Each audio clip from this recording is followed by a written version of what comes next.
Evangelho de João, capítulo 12. Continuando aqui a exposição bíblica. Hoje dos versos 12 ao verso 19.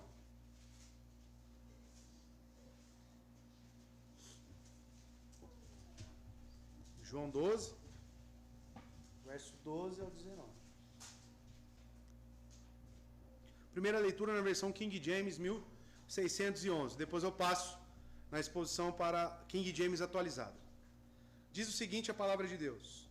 No dia seguinte, a grande multidão que tinha vindo à festa, ouvindo dizer que Jesus vinha a Jerusalém, tomaram ramos de palmeiras e saíram-lhe ao encontro. E clamavam, Hosana, abençoado é o Rei de Israel, que vem em nome do Senhor. Verso 14. E Jesus, tendo encontrado um jumentinho, assentou-se sobre ele, como está escrito: Não temas, filha de Sião, eis que o teu rei vem assentado sobre um potro de jumenta. Verso 16. Os seus discípulos, porém, a princípio não entenderam essas coisas.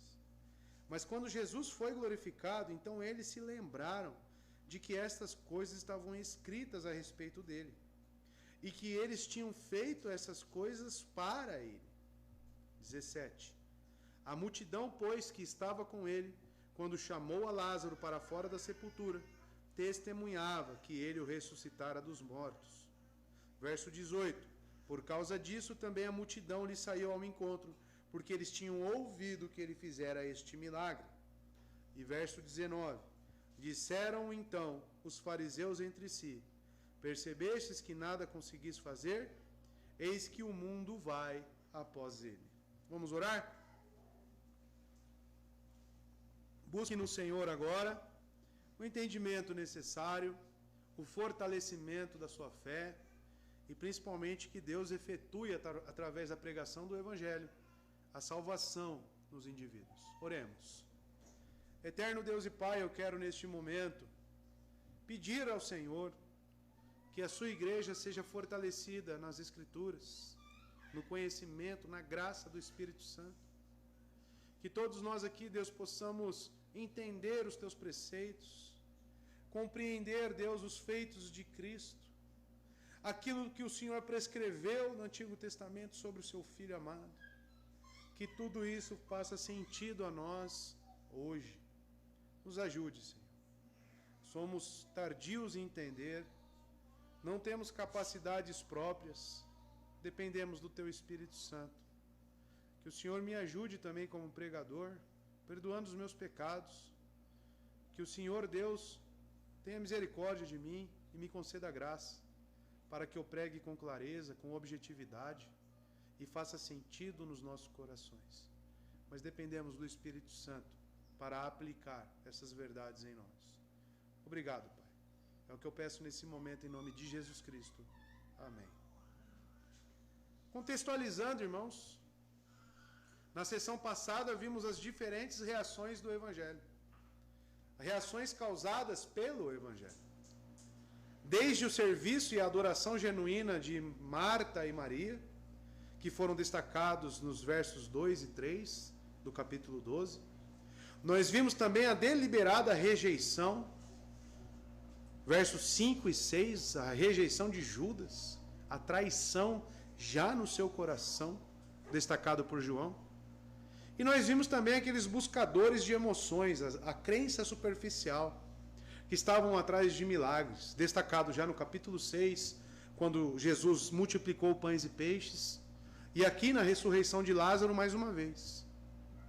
E João segue agora com seu objetivo, irmãos, de escrever o evangelho da crença conforme o capítulo 20, verso 31. Ele pretende nos mostrar todo esse plano redentivo, a reação das pessoas ao ter contato com o evangelho. Tudo isso está dentro do seu plano.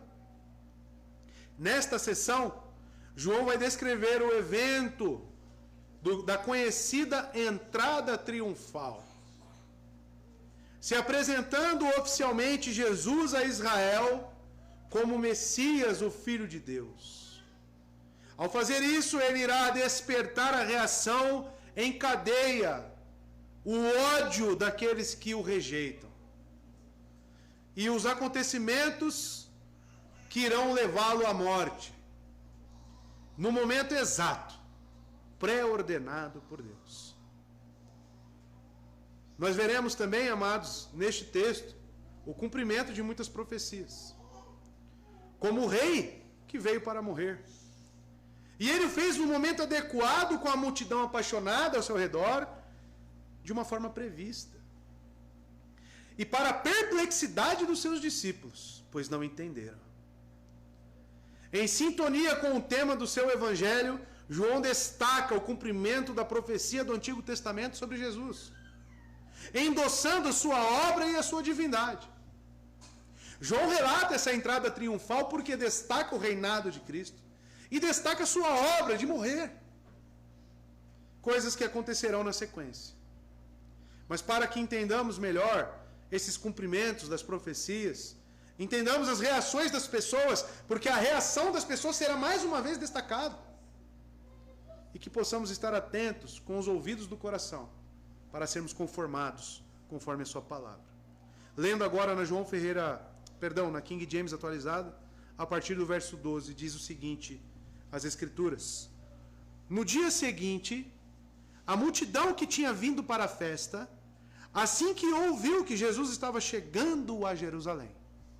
O verso 12 relata então que no dia seguinte, uma grande multidão que tinha a festa e que ouviu que Jesus estava vindo para Jerusalém. No dia seguinte, amados, tudo indica que foi segunda-feira. O tempo contado da crucificação e ressurreição no domingo, assim como nós cremos, tudo indica que no dia seguinte era segunda-feira. E sabemos também que esta semana era antecedente, era a semana que tinha preparação para a Páscoa, conforme você pode ver no capítulo 19, verso 31. Sua crucificação na sexta-feira, conforme Marcos, capítulo 15, verso 42, e a ressurreição no domingo, escrita por Lucas, no capítulo 24, verso 1. Então a cronologia dos acontecimentos está aqui muito próxima. Esta é a semana da crucificação, irmãos. Jesus está aqui nos seus últimos atos em vida. E agora estamos de frente desses últimos dias. Uma entrada que podemos dizer que é uma entrada providencial. Porque logo eu penso, por que a entrada triunfal? Por que Cristo teve que se expor tanto sabendo que as pessoas queriam tirar a sua vida? Apropriadamente, o Cordeiro de Deus teria que ser sacrificado no mesmo período da Páscoa. Vocês já perceberam isso? Que a paixão de Cristo é na Páscoa. Aqui está, amados, a teologia pactual. Porque Jesus poderia ter morrido e nascido em outro dia? Não. Porque Deus preparou todo o caminho, com Páscoa, com sacrifícios, em dias apropriados, tudo isso para preparar o caminho para a sua vida. Para aqueles que enxergassem, que realmente crescem em Cristo, pudessem ter confirmado isso na sua vida. E ele morre justamente nesta semana da Páscoa. Na Páscoa propriamente dita. Por que isso? Porque se prepara para entrar publicamente em Jerusalém e ele deseja, veja, isso é uma vontade de Cristo, ser solenemente reconhecido pelo povo como rei. Não só isso, mas publicamente declara que é avançando rumo à morte que ele dá início ao seu reinado. Esses elogios da multidão iriam enfurecer os líderes judeus, fomentando ainda mais a fúria para matá-lo, tudo conforme a ordem divina. Como sempre, Deus usa a insensatez dos homens, a injustiça dos homens, para alcançar os seus próprios desejos. Tudo aqui, então, amados, está correndo conforme o curso natural de Deus, conforme os seus decretos. Jesus está anunciando o seu reinado através da entrada triunfal, mas alguns detalhes devem ser observados. Como que as pessoas estão enxergando aquilo? Jesus caminhando, montado num jumentinho, entrando em Jerusalém, muitas festas, ramos de palmeira, eles jogando as suas vestes sobre o chão, festejando, festejando. O nosso rei chegou. Mas ele está caminhando para a sua morte. Nós vamos trabalhar isso mais detalhadamente para frente. João relata que a grande multidão que tinha vindo para a festa. Quando o Senhor deixou Betânia, que é o local onde teve aquela ceia com Marta e Maria, correto? Betânia, próxima de Jerusalém, de 2,5 a 3 quilômetros de aproximação, né, de distância. Jesus, então, segundo o relato, deixa Betânia e se dirige para Jerusalém, tendo em vista a Páscoa. Mas quando ele sai, ele não está sozinho, irmãos. Ele sai com seus discípulos e ele sai com uma multidão seguindo. Ele estava acompanhado por parte da grande multidão dos judeus. Conforme o verso 9, vamos relembrar aqui, ó, o verso 9 do mesmo capítulo. Portanto, muita gente dos judeus soube que ele estava ali. E eles foram, não só por causa de Jesus, mas também para ver a Lázaro, a quem ele ressuscitara dos mortos. Os vulgos milagreiros, né? Eles não só por causa de Jesus, mas por causa de Lázaro também. Então Jesus está rodeado dessas pessoas. Essa é a multidão que está acompanhando Jesus para a Páscoa, para a sua morte. Providencialmente. E diz o texto, assim que ouviu que Jesus estava chegando a Jerusalém, veja que ele está preparando aqui para informar o que eles fizeram, no verso 13. Então eles vieram saindo da cidade para encontrá-lo, e duas grandes multidões, alimentadas pela ressurreição de Lázaro, fluíram em conjunto para formar uma enorme multidão. Perceba, amados, existe a multidão que está com Cristo vindo de Betânia, e vocês vão perceber, conforme o relato, que uma outra multidão também se une a eles, preparando todo o caminho, fazendo essa festa.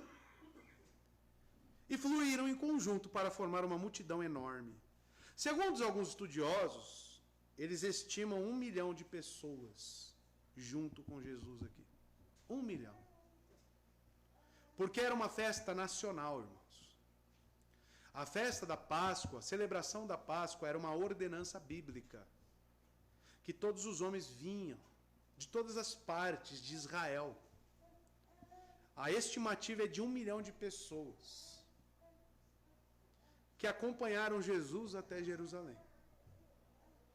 Mateus 21, verso 9, fala sobre essas duas multidões, presta atenção. A multidão que ia diante dele e os que seguiam, perceberam? Uma multidão que ia adiante e os que seguiam gritavam, Hosana ao filho de Davi, bendito é o que vem em nome do Senhor, Hosana nas alturas. Ainda assim, em Marcos, um outro evangelho sinóptico, também relata no capítulo 11, verso 9, o que iam adiante dele e os que o seguiram gritavam, Hosana, bendito é o que vem em nome do Senhor. Então, amados, segundo os estudiosos, teólogos, existem duas multidões aqui. Verso 13. Pegou ramos de palmeiras e saiu ao seu encontro, exultando. Hosana, bendito o que vem em nome do Senhor, bendito o Rei de Israel. Então veja, irmãos, João aqui ele relata agora a reação dessas pessoas. E nós devemos analisar, segundo o texto, o que significa essa reação. O que realmente significa esse ato para com Cristo? Ainda mais sabendo que a construção do Evangelho, como ele vai se concluir, quem são as pessoas que vão gritar, crucifica-o, crucifica-o? Como que a opinião de uma pessoa, a convicção, pode mudar tão rápido? Como que a convicção de uma pessoa pode ser trabalhada, influenciada tão rápido? A grande pergunta é, que tipo de fé é essa? Que tipo de fé é essa? Eu não sei, amados, você, mas quais são os riscos que você está disposto a enfrentar por causa do Evangelho? O que você está disposto a abrir mão por causa do Evangelho? O que? pegou ramos de palmeiras e saiu ao seu encontro. Perceba, as pessoas animadas. E uma das vegetações mais encontradas ao redor de Jerusalém, um território um pouco árido, era palmeiras. E João relata justamente a espécie da planta que eles cortam. As pessoas animadas cortavam os ramos das palmeiras, que eram abundantes nas proximidades de Jerusalém.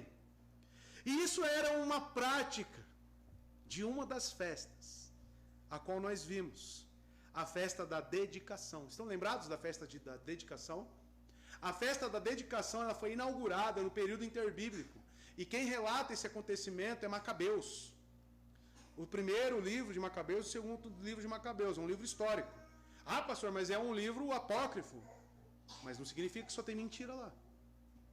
Um livro que historicamente você pode ler, para entender.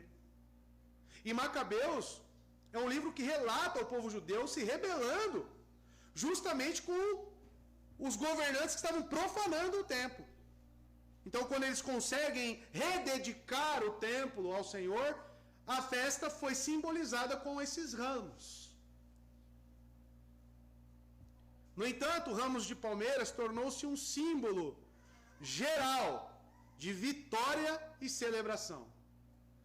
Então, pegar ramos e sacudir simbolizava vitória, celebração. E talvez muitos na multidão tiveram em mente a reconsagração do templo, enquanto balançavam seus ramos de palmeira. Talvez muitos ali na multidão estavam pensando, agora sim não vamos ter mais que pagar impostos. Agora sim o nosso templo será totalmente dedicado só por um povo. Celebre, celebre. Jesus, como no capítulo 2 de João, está vindo purificar novamente o templo. Eles esperavam, amados, muitos aqui, uma libertação terrena. Talvez eles esperavam Jesus vindo como um grande rei messiânico, um conquistador militar que iria libertá-los do jugo de Roma e estabelecer as promessas feitas a Abraão, a Davi. Muitos. Eu não digo todos porque Maria já esperava a sua morte, correto? Guardou o nardo para quê? Para a morte. Agora a última vitória, o último ato da espada de Cristo, simbolizando prosperidade, salvação do povo. Roma estava prestes a sucumbir na mente daquelas pessoas. Isso é uma ideia terrena, irmãos. Isso é uma ideia limitada do poder de Cristo. Amados, muitas pessoas seguem a Jesus com ideias terrenas. Muitas pessoas falam que Jesus é o Salvador por ideias terrenas. Não, amado. Jesus Cristo é seu Salvador pessoal, o Salvador da sua alma. O reino que ele estabelecerá será um reino espiritual. Um reino purificado, um reino sem pecado. Não se assemelha com nada que nós vivemos aqui agora. Nada. Porque eis que tudo se fará novo. Tudo. Num abrir e fechar de olhos. Por isso que todas as coisas se desfarão para serem recriadas sem pecado. Mas quantos que acham que a igreja é o ponto que vai trazer prosperidade para a sua vida? Que pensam que por estar numa igreja onde se prega Jesus Cristo, terá êxito profissional. Quantas vezes você já viu pessoas falar para alguém que está afastado da igreja, está tudo indo mal, aí a pessoa fala, está vendo? É porque você não está indo na igreja. Qual que é a semelhança? Então quer dizer que um crente não pode passar nenhuma dificuldade estando na igreja? Que balança que é essa? É uma ideia terrena de que Jesus vai trazer bênçãos e mais bênçãos para a sua vida. E a questão é, ele tem a obrigação de fazer isso porque você professa o nome dele? Nenhuma. Talvez você seja essas pessoas que estão aqui glorificando, jogando ramos, balançando, o que seja. E pensando, tudo está indo bem porque eu sou de Jesus. E isso é uma visão egoísta, uma visão limitada da proposta do reino de Deus. A proposta do reino de Deus é totalmente diferente, amado. O reino de Deus é estabelecido para a sua própria glória e não para a nossa. E eles exultavam, segundo o texto. Hosana. Cantamos aqui agora. Hosana. Hosana vem do grego, muito parecida a palavra, porém acrescenta um N. Hosanna. Com 2 N's. E significa ser propício, salva. 2 multidões unidas não apenas carregavam os ramos, mas levantavam e emitiam um grito poderoso. Hosana. Trata-se de uma forma derivada do verbo salvar, no imperativo. E significa salve agora. Ou salve-nos. É uma súplica dirigida a Jeová pelo adorador, que está convencido de que a hora certa chegou para totalmente os libertar. Significa: nós te imploramos, ó Javé, salva-nos agora. Cantamos aqui. Mas você deseja que Cristo te salve do quê? Você segue a Cristo para que Ele te salve do quê, meu amado? Os cultos de oração revelam muito sobre nós. A forma como nós oramos revela muito sobre nós. O que nós queremos, o que nós almejamos com Cristo. E quando vem o momento de confissões de pecado, a dificuldade que as pessoas têm de analisar o seu coração e realmente falar sobre si é tremenda. Só que isso me causa estranheza, mano. Porque Cristo veio te salvar do quê? Se é algo que realmente você necessita ser liberto, necessita de salvação, você tem medo de falar? Você está morrendo de fome, não almoça, não tem uma refeição durante uma semana. Você não vai pedir, me dá um prato de comida? Salva-no do quê? Me salve do quê? Salve do quê, irmão? Salve de mim mesmo, salve do meu coração corrupto, negro, imoral, adúltero, ganancioso, egoísta. Salve de mim mesmo, Senhor. Salve-me deste corpo da morte, salve-me dessa miséria horrenda. Me liberte, Senhor, me salve, Senhor. O que as pessoas estão cantando aqui, irmãos? Salve-nos do quê? De Roma. Salve-nos do quê? Para que eu tenha um emprego melhor. A nossa mente, as escrituras devem formatar o nosso entendimento, amados, do que realmente é o Evangelho. E não só isso, eles cantavam e exultavam. A palavra é exultação. Exultar, eles estavam eufóricos, irmãos. Eles estavam gritando, essas palavras estavam... Imagine, se levarmos em consideração essa contabilidade de pessoas, 1 milhão de pessoas. Já foi no estádio de futebol? Quem já foi aqui no estádio de futebol? O Rick já foi. Umas 30 mil faz um barulho bom? Faz, né? Imagina 1 milhão! Essas palavras estremeciam Jerusalém. Estremeciam. É uma grande festa. Eu imagino aquela multidão vindo, até mesmo a poeira levantando. E eles balançando. Ah, Hosana! Salve-nos, Jesus bendito é o que vem no nome do Senhor.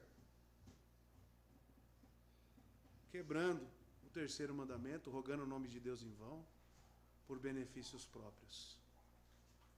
Que lástima. Que situação. Vocês vão ver mais para frente aqui, irmãos, que Jesus, segundo Lucas relata isso, quando ele olha para Jerusalém, o que ele faz? Nessa situação aqui, ele chora. Ele chora. Ele chora. E você pensa, nossa, mas para que chorar? Está todo mundo alegre. Quando eu leio textos como esse, eu vejo que a minha alegria não é a alegria de Cristo. A minha alegria é uma alegria egoísta. Por quê? Porque eu estou alegre quando as pessoas me atendem. Eu estou alegre quando eu sou servido. Eu estou alegre quando os meus sentimentos são servidos. A pergunta é, se eu estivesse ali, eu ia desejar a morte de Cristo.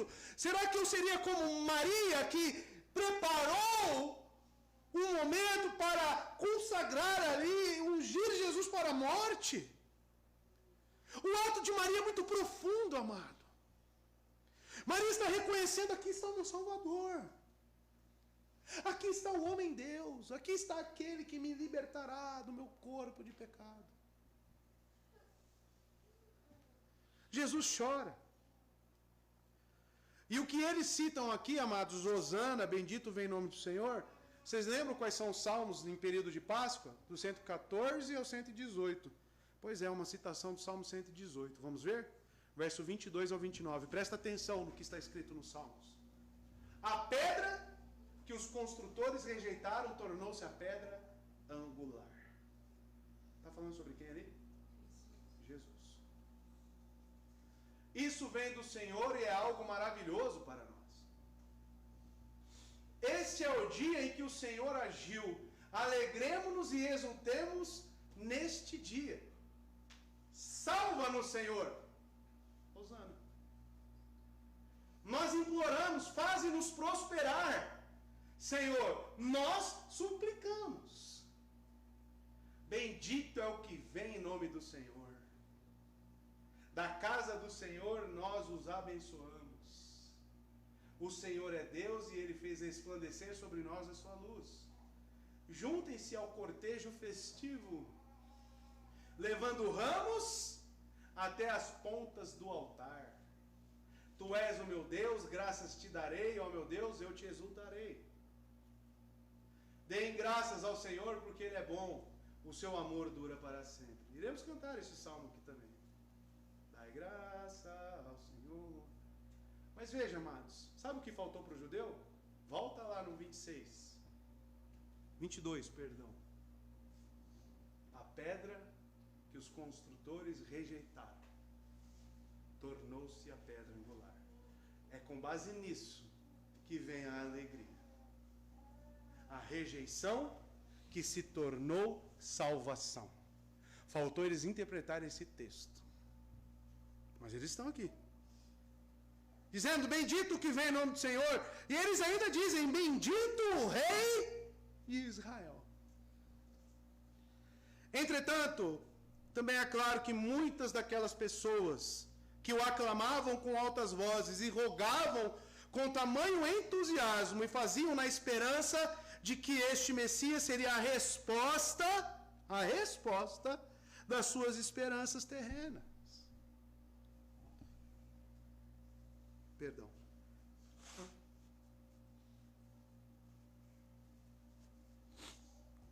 Eles, amados, o saudavam como o rei de Israel, aquele que estava para restabelecer o reino do nosso pai Davi. Não é de se espantar que Jesus, amados, agora eu vou trazer o texto para vocês, ele chorou pela condição espiritual de Jerusalém.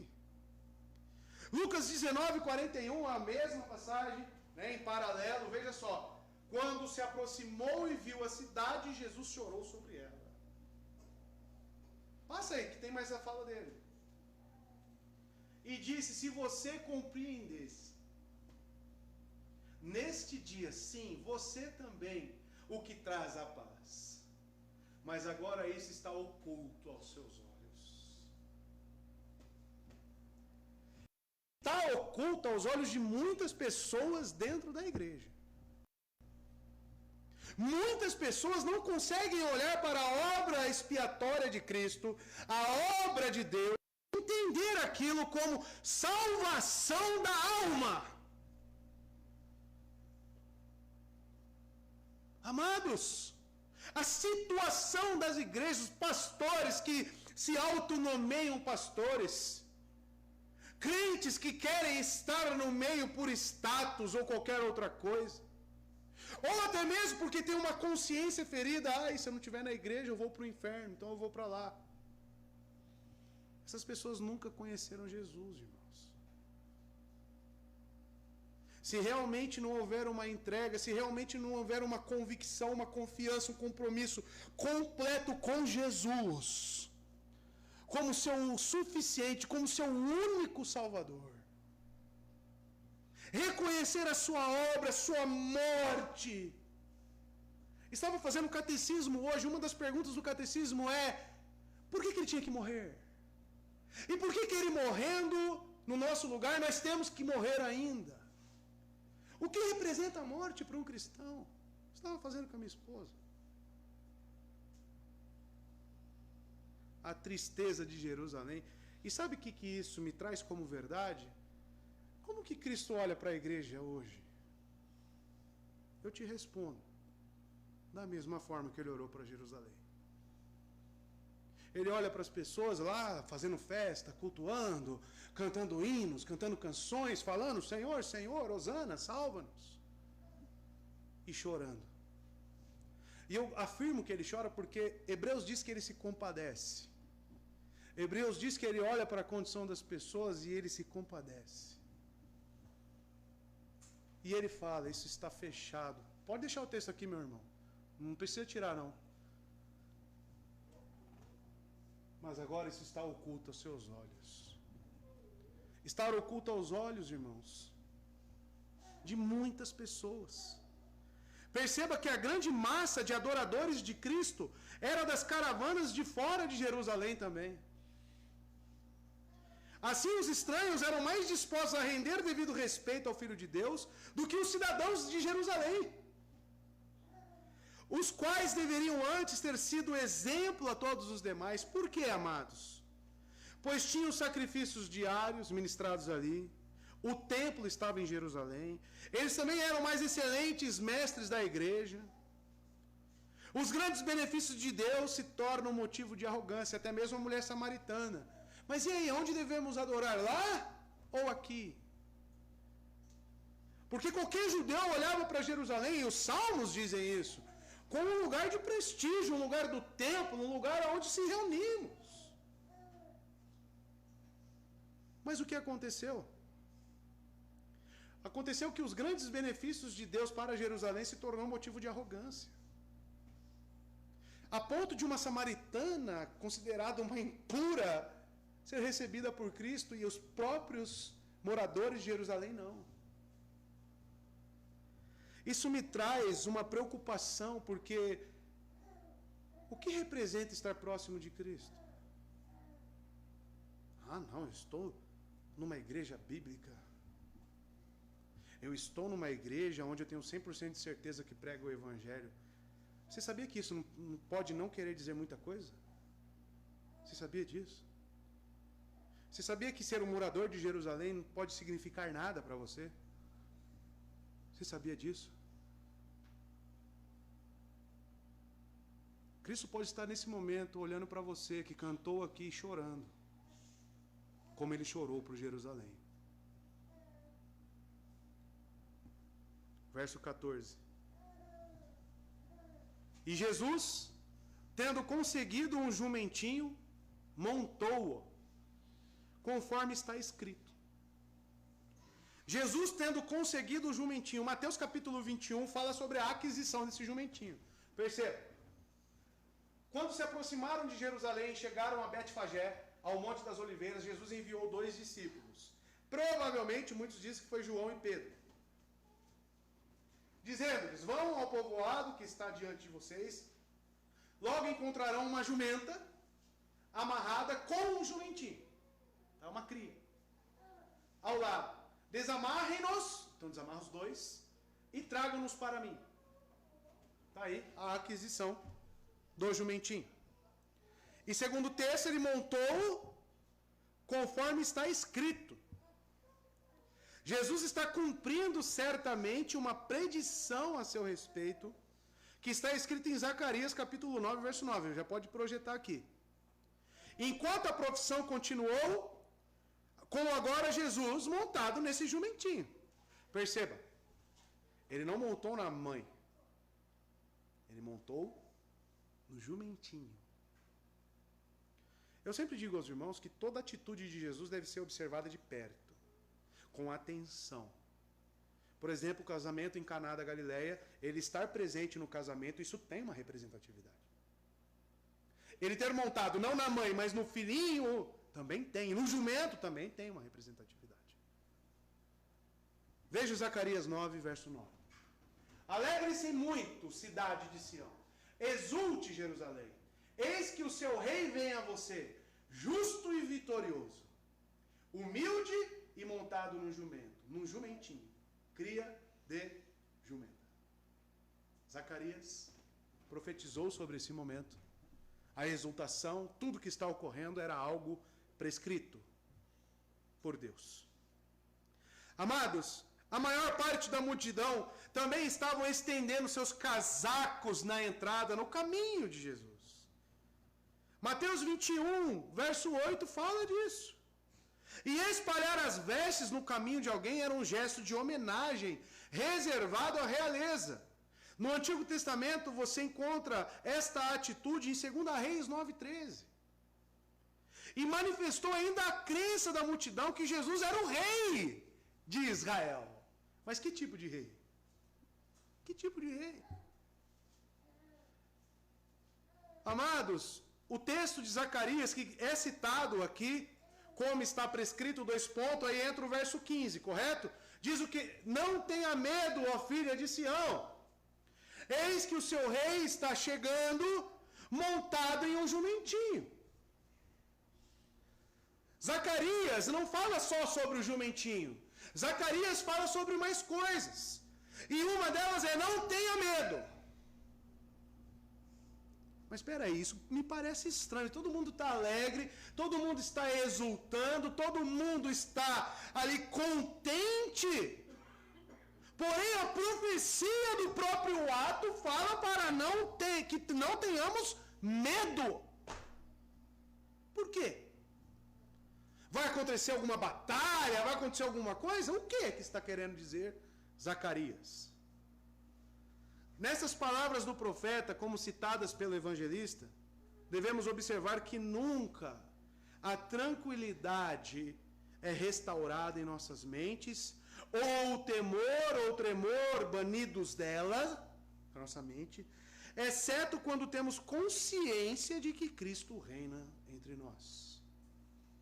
As palavras do profeta, assim, são diferentes, pois ele exorta os crentes a cultivarem entusiasmo e regozijo. Aqui, porém, o evangelista descreve o coração de um crente. Vocês perceberam a sutilidade da diferença de palavras? Zacarias, alegrem-se muito. O evangelista fala: não tenha medo, ó filha de Sião.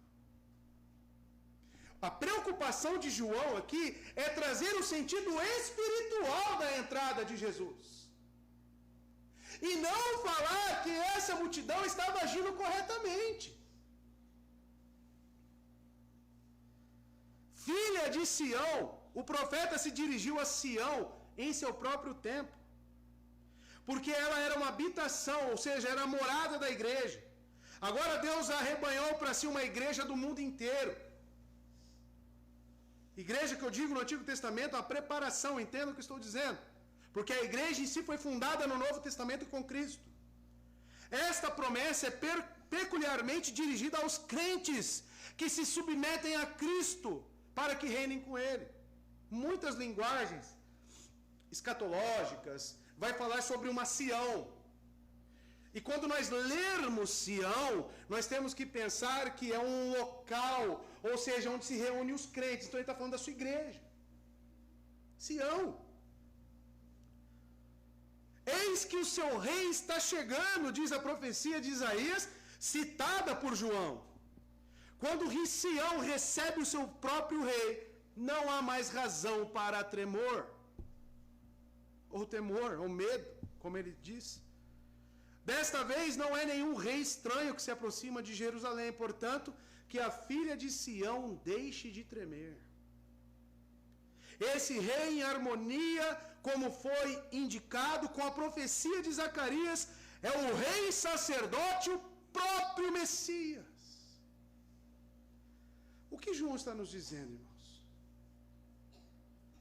a morte de Cristo, ou a nossa própria morte, ela não é sinônimo de tristeza.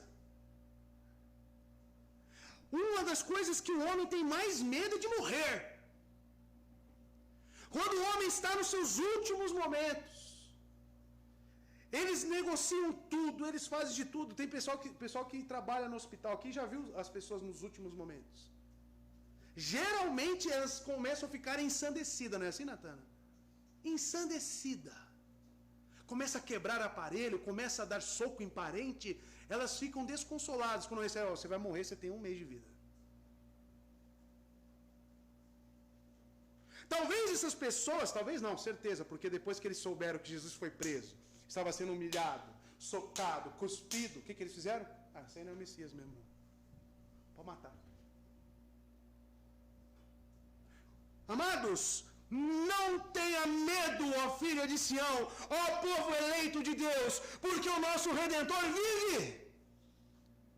E se Ele vive, e eu creio nele, eu estou vivo com Ele. Não tem motivo para o medo, não tem motivo para a dúvida. O meu Redentor vive.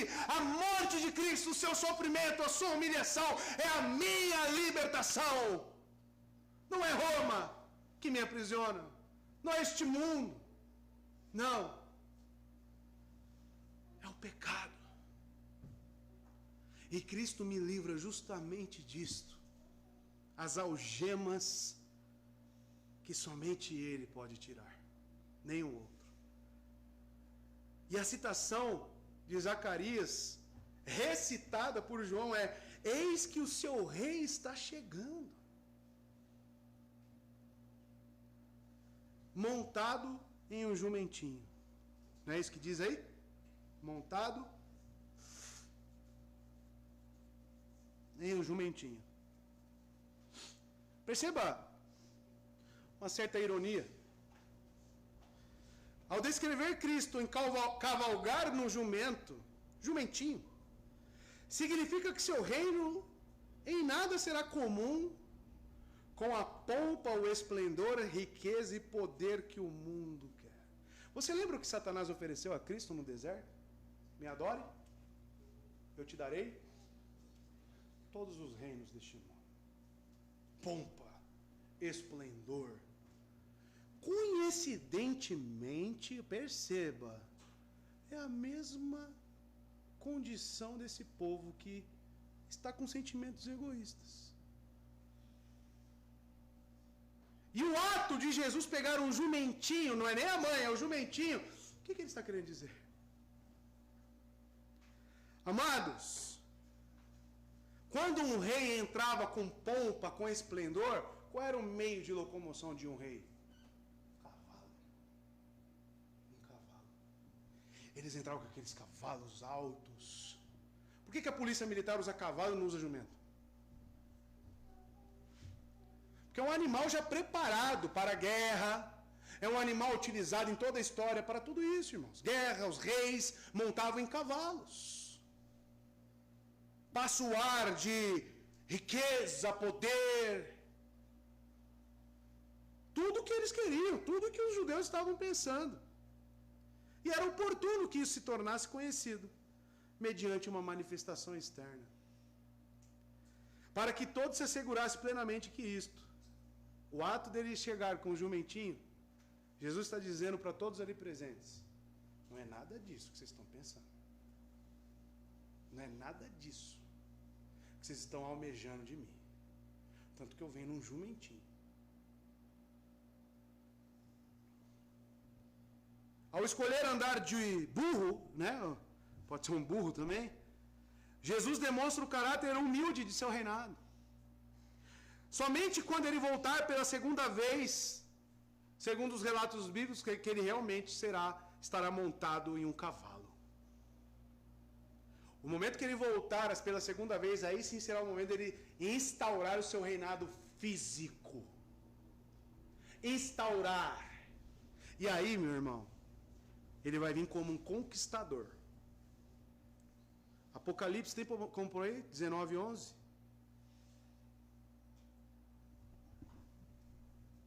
Apocalipse 19:11. Vi os céus abertos diante de mim, um cavalo branco, cujo cavaleiro se chama Fiel e Verdadeiro. Ele julga e guerreia com justiça. Aí ele virá com o cavalo.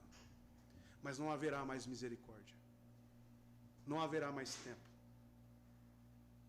O simbolismo de sua humilhação foi perdido na multidão. O significado dos acontecimentos da vida de Jesus não estão abertos para cada homem não regenerado, que não pode ver. Eles são revelados apenas pelo Espírito Santo de Deus. E engraçado que a euforia aqui é tão grande, o egoísmo aqui é tão grande, que mesmo o ato de Jesus montado no jumentinho, passa em branco. Ninguém falou, mas por que um jumentinho, Jesus? Por que um jumentinho?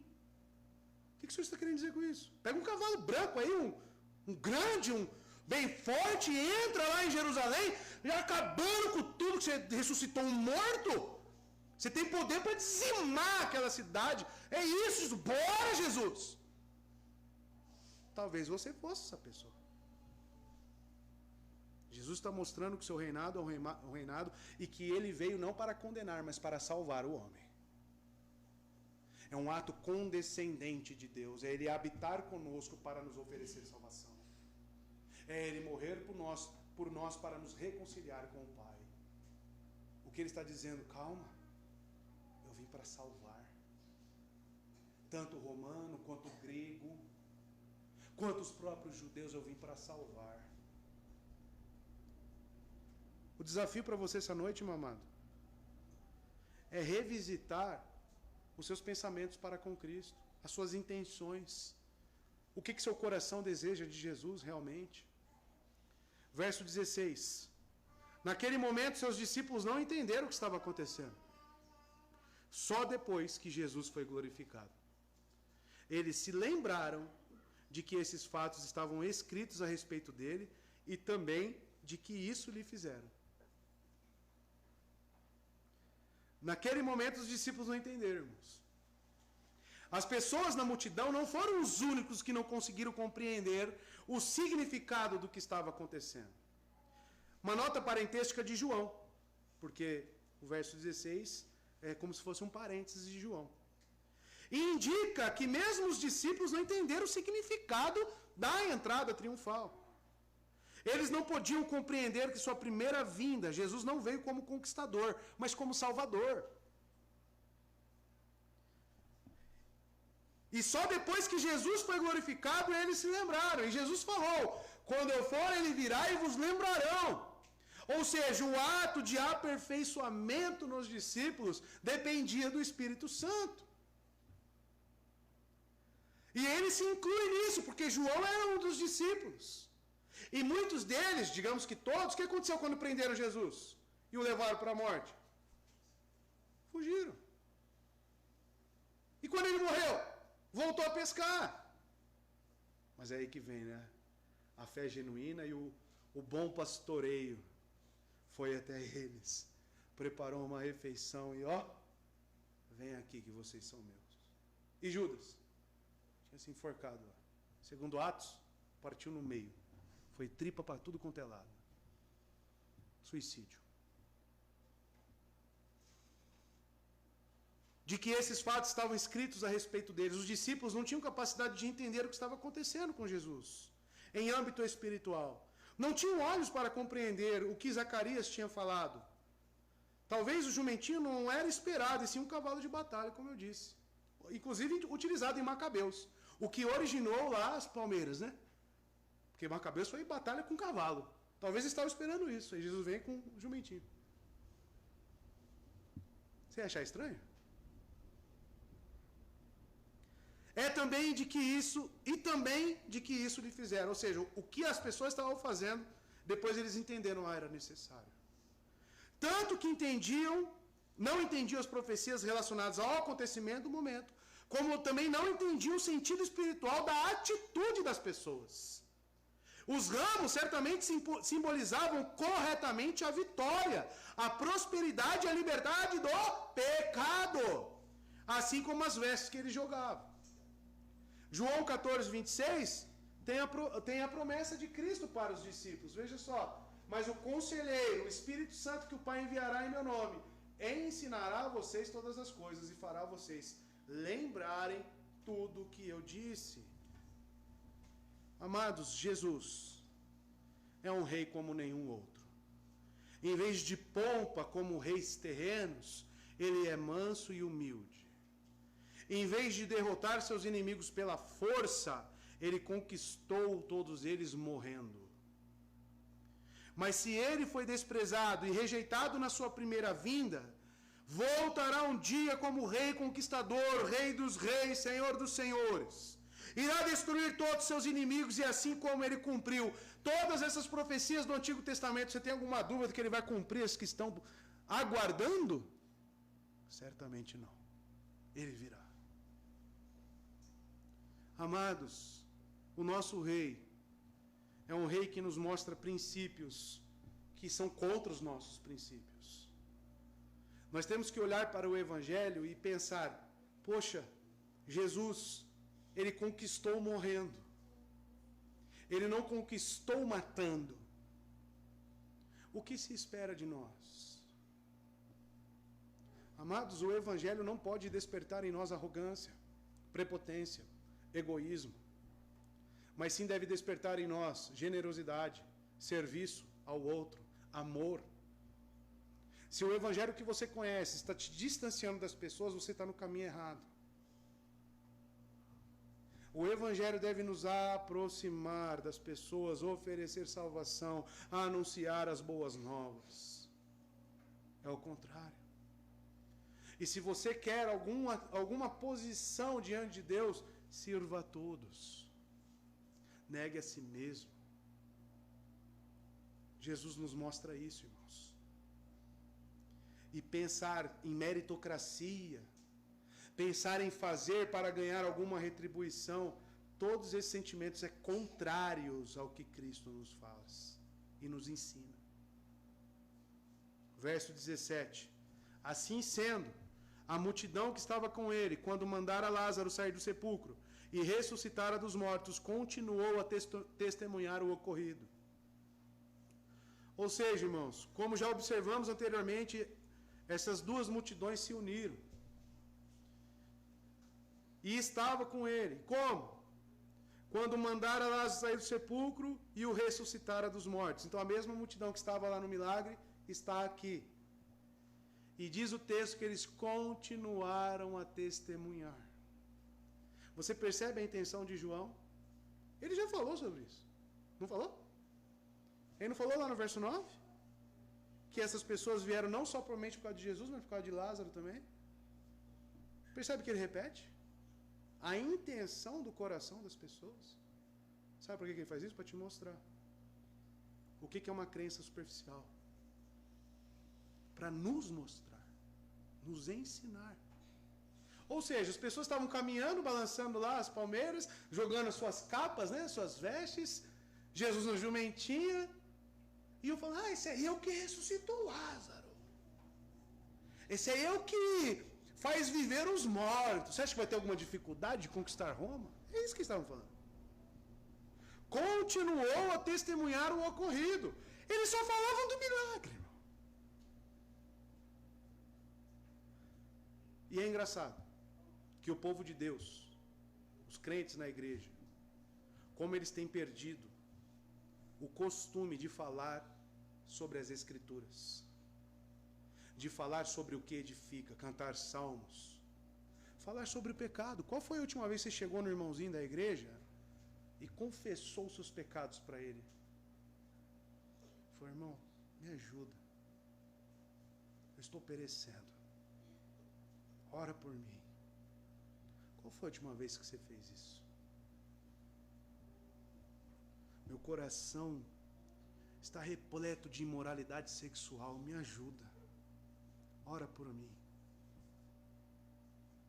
Mas não, as pessoas vêm. Ganhei tanto aí no meu serviço. Você viu o Corinthians? Você vê que é o papo? A boca fala do que o coração está cheio, irmão. Isso é verdade. E o seu tesouro, mostra o seu tesouro, que eu falo, ali está o seu coração. Se você não fala, se não tem hábito de falar das Escrituras, você deve revisitar. Será que isso está no seu coração? Esse povo está ali com Jesus, celebrando Jesus e falando apenas do que lhe é conveniente. Verso 18. Por essa razão, um grande número de pessoas saiu ao encontro de Jesus, pois ouviu que ele realizara esse milagre. Está aqui o porquê que o pessoal está com ele. Eles estão pensando que Jesus vai entrar em Jerusalém e vai fazer uma manifestação de poder, vai mandar um meteoro. Não sei o que esse pessoal está pensando. O pessoal está pensando que Jesus vai vir, vai acabar com tudo. Aí ele chega, prendem ele. Aí o pessoal fica olhando assim. Ué, cadê o nosso rei? Cadê a pompa?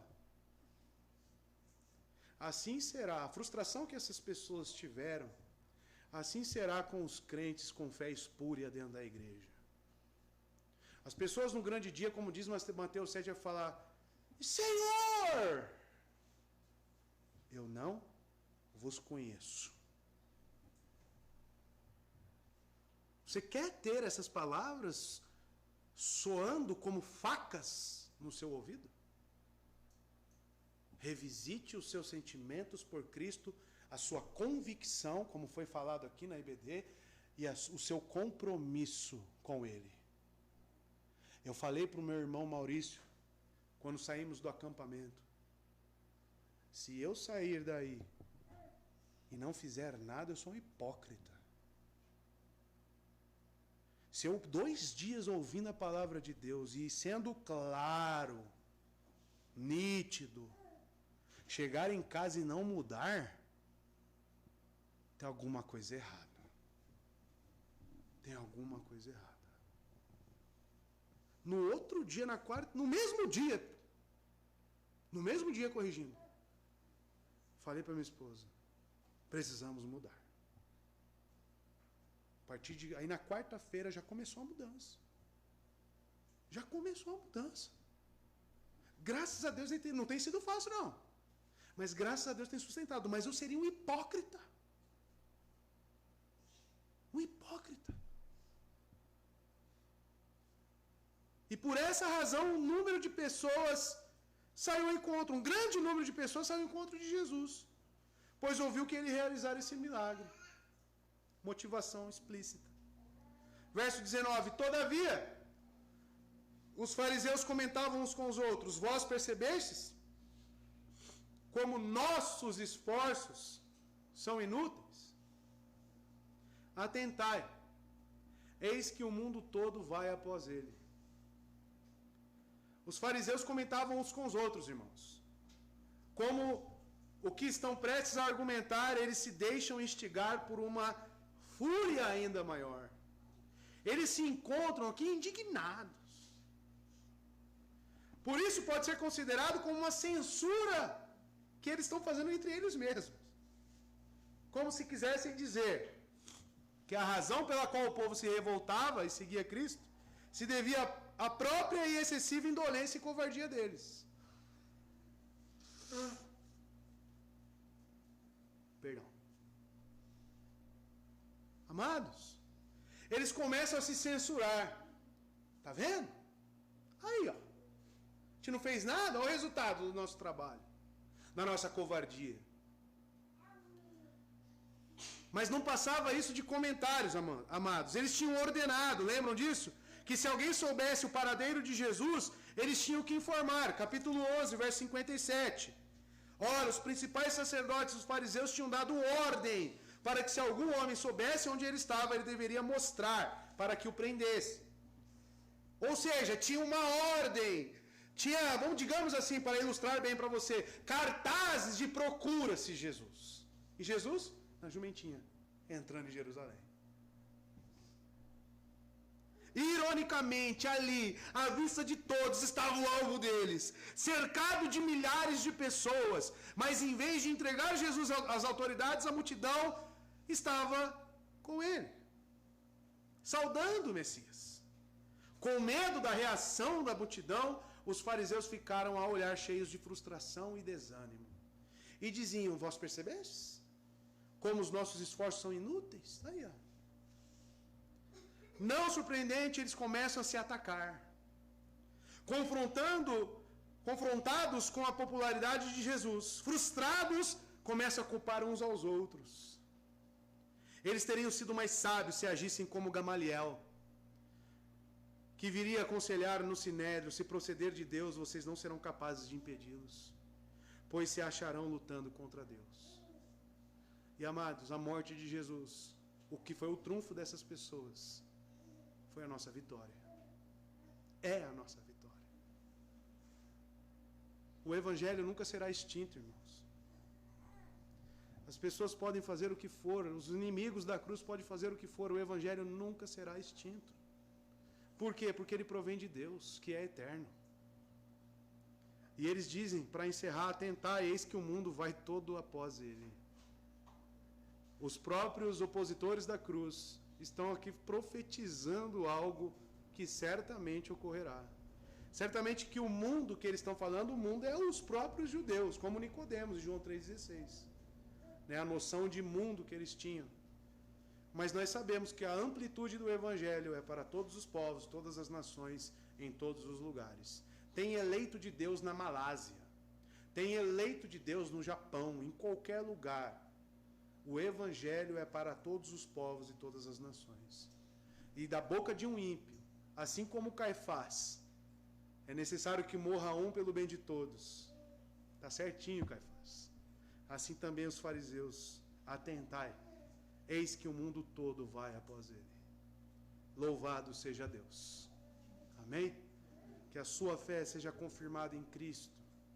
E você que ainda não conhece os caminhos do Senhor, que você possa se humilhar e reconhecer Cristo como seu único e suficiente Salvador. Esse é o único caminho, amados. Não existe salvação em nenhum outro. Somente neste que morreu e padeceu por pecadores arrependidos. Que Deus seja louvado com a mensagem da salvação. Amém? Quero orar com você, meu amado, neste momento.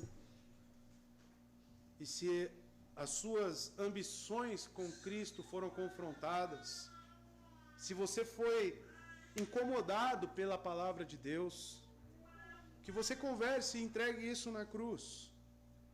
Que você recorra ao Deus misericordioso, ao sacerdote. Que você possa se arrepender dos seus pecados e pedir que Ele te dê ambições genuínas. Que Ele te dê sentimentos genuínos por Cristo. Amém? Somente o Espírito Santo pode fazer isso por nós. Oremos.